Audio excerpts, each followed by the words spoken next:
Labor, also called parturition, describes the hard work of delivering a baby. It specifically refers to the process which starts with uterine contractions which cause cervical changes, which allow the fetus to be delivered vaginally, and ends with the delivery of the placenta. Labor typically begins at some point when the fetus is considered full term, between 37 and 42 weeks gestation. In the third trimester, before labor starts, a woman might have a plug of mucus and blood fall out of the opening to the cervix, sometimes called the bloody show. Other times, the amniotic sac might rupture, sometimes called water breaking.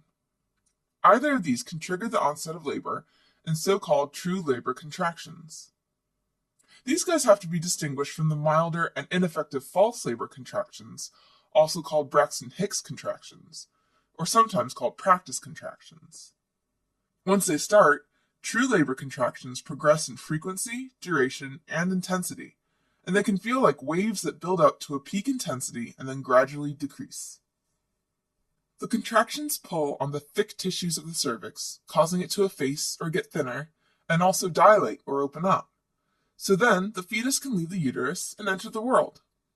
From the moment true contractions begin to the baby's delivery usually takes about 12 to 18 hours for a first-time pregnancy, and about half that time for subsequent pregnancies.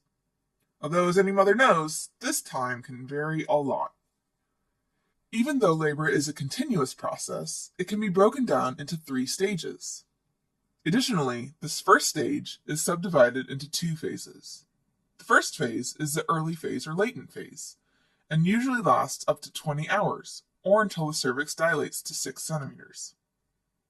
At first, there are irregular contractions that occur every 5 to 30 minutes and last about 30 seconds each, causing the cervix to dilate from 0 centimeters to about 3 centimeters, and efface from about 0% to 30%. Then, regular contractions follow. They happen every 3 to 5 minutes and last about a minute or more. And this causes the cervix to dilate from 3 centimeters to about 6 centimeters and efface up to about 80%. This marks the beginning of the active phase of labor, during which the cervix dilates from 6 to 10 centimeters and effaces to 100%. Contractions are very intense, lasting between 60 to 90 seconds each, with only 30 seconds to 2 minutes of rest in between, so sometimes they can even overlap a bit, with one contraction beginning before the previous one is done. Also, the amniotic sac often ruptures at this point if it hasn't already.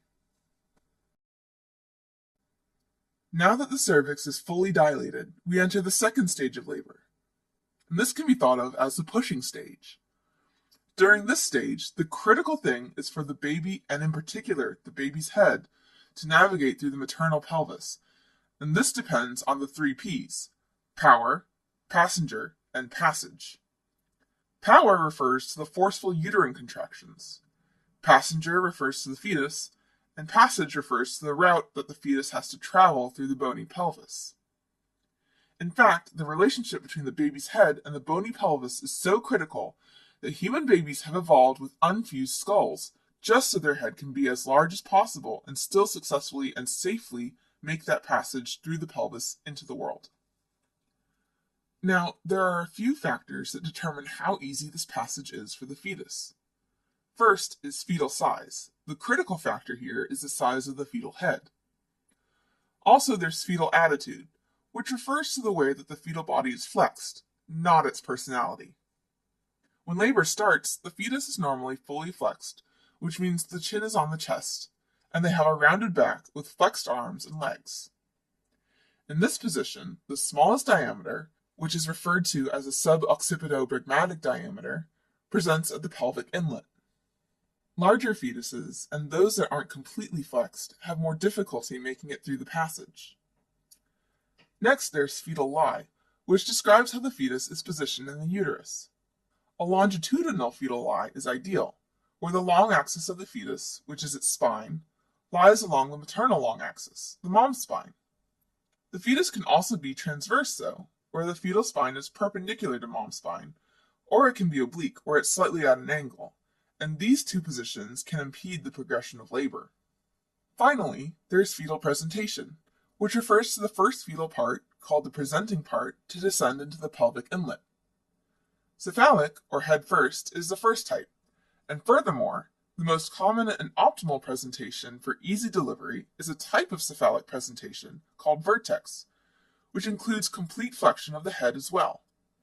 Also, there's breech presentation, which is head up, so the bottom, feet, or knees present first, as well as shoulder, where the shoulders present first. To make it through the passage, the fetus makes several positional changes, which are called cardinal movements or mechanisms of labor. Initially, there is descent, which is the downward movement of the fetus into the pelvic inlet. The degree of descent is called the fetal station, which is described in terms of the relationship of the presenting part to mom's ischial spines. The fetus moves from the pelvic inlet, which is at about -5 station, down to the ischial spines, which is station 0, and this position is called engagement. Then there's flexion, where the fetal chin presses against its chest as its head meets resistance from the pelvic floor. Next, there's internal rotation, where the fetal shoulders internally rotate by 45 degrees so that the widest part of the shoulders are in line with the widest part of the pelvic inlet. After the fetal head passes under the symphysis pubis, which is at about +4 station, there's extension, which is where the fetal head will change from flexion to extension, and then they move to about +5 station and emerge from the vagina. After the delivery of the head, there's restitution, where the head externally rotates so that the shoulders can pass through the pelvic outlet and under the symphysis pubis. And finally, there's expulsion, where the anterior shoulder slips under the symphysis pubis, followed by the posterior shoulder, and then finally followed by the rest of the body. This marks the end of the second stage of labor. The third stage of labor occurs after the baby has been delivered and involves delivery of the placenta. After the baby is delivered, the uterus contracts firmly and the placenta begins to separate from the uterine wall. It's then carefully removed to ensure that there are no placental remnants left in the uterus. Sometimes, several hours after delivery is called the fourth stage, because there are major physiologic changes like adaptation to the blood loss and the start of uterine involution, where the uterus begins returning to its pre-pregnant stage. Alright, as a quick recap, labor is composed of 3 stages. The first stage starts with true labor contractions and ends when the cervix is completely effaced and dilated. The second stage is the pushing stage, which ends with the birth of the baby. The third stage ends with delivery of the placenta.